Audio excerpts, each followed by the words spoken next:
15,000 மாசம் மாசம் 15 வருஷம் தொடர்ந்து 15% ரிட்டர்ன் கொடுக்கக்கூடிய விஷயத்துல போட்டா 1 கோடி வரும்ன்றாங்க. இப்போ 15,000 போட்டா 1 கோடி வருது. இந்த 15,000 5 மடங்கா இன்வெஸ்ட் பண்ணா மட்டும்தான் 5 கோடி ரூபாய் வரும். 15,000 5 மடங்குன்னு யோசிச்சீங்கன்னா கிட்டத்தட்ட 75,000 நினைக்கிறேன். 75,000 மாசம் மாசம் நான் இன்வெஸ்ட் பண்ணணுன்றதான் சேலஞ்ச். முதல் 10 வருஷத்துக்கு தொடர்ந்து நீங்க 15,000 எஸ்ஐபி பண்ணாலும் உங்களால ஒரு 30 ல இருந்து 40 லட்ச ரூபாய் மட்டும் தான் சேர்ந்திருக்கும். ரைட், 10 வருஷமா கஷ்டப்பட்டு என்னடா இது 40 லட்ச ரூபாய் தான் சேர்ந்திருக்குன்னு நம்மளுக்கு தோணும். ஆனா அடுத்து வெறும் 5 வருஷம் விட்டீங்கன்னா அடுத்த 60 லட்ச ரூபாய் ஈஸியா சேர்ந்திருக்கும். ஸோ ஆரம்ப கட்டத்துல growth குறைவா தான் இருக்கும். போக போக அதோட எஃபெக்ட் அதிகமாயிட்டே வரும். அதனால நம்ம ரொம்ப பொறுமையா இருக்கணும்ன்றது ரொம்ப ரொம்ப இம்பார்ட்டன்ட். இதுல ஒரே ஒரு பெரிய பிரச்சனை என்னன்னா, நம்ம இன்வெஸ்ட் பண்ண ஆரம்பிச்சு 3-4 வருஷத்துக்கு நம்மளுக்கு எதுவுமே வந்திருக்கு. லிட்டரலா எந்த ரிட்டர்ன்ஸுமே வந்த மாதிரி இருக்கு. என்னடா இது, நான் பாட்டுக்கு போட்டுட்டு இருக்கேன், பெருசா எந்த ரிட்டர்ன்ஸுமே இல்ல, இவங்க இப்படிலாம் கதை சொன்னாங்களே எதுவுமே நடக்கலன்னு யோசிச்சா இதுதான் பேசிக்கா காம்பவுண்டிங். காம்பவுண்டிங்ன்றது என்ன, ஸ்டார்டிங்ல ஒண்ணுமே இல்லாத மாதிரி இருக்கும். அடுத்த வருஷங்கள் போக போக போக போக அதோட எஃபர்ட் ரொம்ப பெருசா. இன்வெஸ்ட் பண்ணுங்க, 10-15 வருஷம் விடுங்க, அது பெருசா கோடிகள் கொடுக்கும்னு சொல்றாங்கல்ல, அதெல்லாம் தாண்டி 5 கோடி ரூபாய் வேணும்னா அதுக்கு நம்ம எக்ஸ்ட்ராவா எஃபர்ட் போடணும்ன்றது முதல்ல நம்ம மைண்டுக்குள்ள வரணும். நம்ம எவ்வளவு இன்வெஸ்ட் பண்றோம்ன்றத பொறுத்து தான் அது கோடிகள் கொடுக்குமா இல்லன்றதே டிசைட் ஆகுது. அப்ப நான் 75,000 ரூபாய் இன்வெஸ்ட் பண்ணணும்னா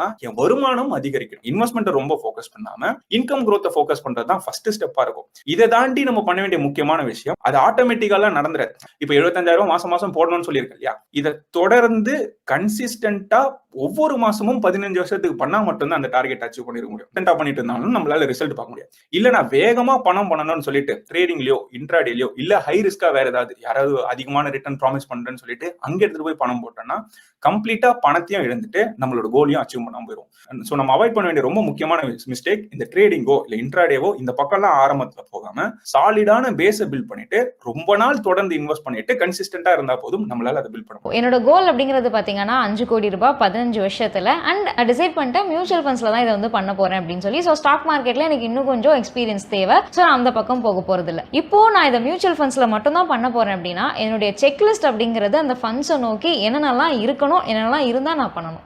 ஃபர்ஸ்ட் ரொம்ப பேசிக்கான விஷயம், ஒரு ஃபண்டை சூஸ் பண்ணும்போது நம்ம எல்லாரும் என்ன பண்ணுவோம், best fund to invest in 2025 சொல்லிட்டு கூகுள்ல தேடின உடனே ஏதோ ஒரு 3 ஃபண்ட் வரும். இந்த 3 ஃபண்ட்ல எது இருக்கிறதுல அதிகமான ரிட்டர்ன் கொடுத்துருக்கோ அதுல இன்வெஸ்ட் பண்ண ஆரம்பிக்கும். மியூச்சுவல் ஃபண்ட் செலக்ட் பண்றதுல இருக்கிறதுலயே மோசமான கிரைட்டீரியா இது மட்டும் தான். இந்த மாதிரி யாரெல்லாம் தேடி இன்வெஸ்ட் பண்றாங்களோ அவங்களுக்கு மோஸ்ட் கேசஸ்ல கேரண்டீடா 2-3 வருஷத்துல நஷ்டம் மட்டும் தான் இருக்கும்.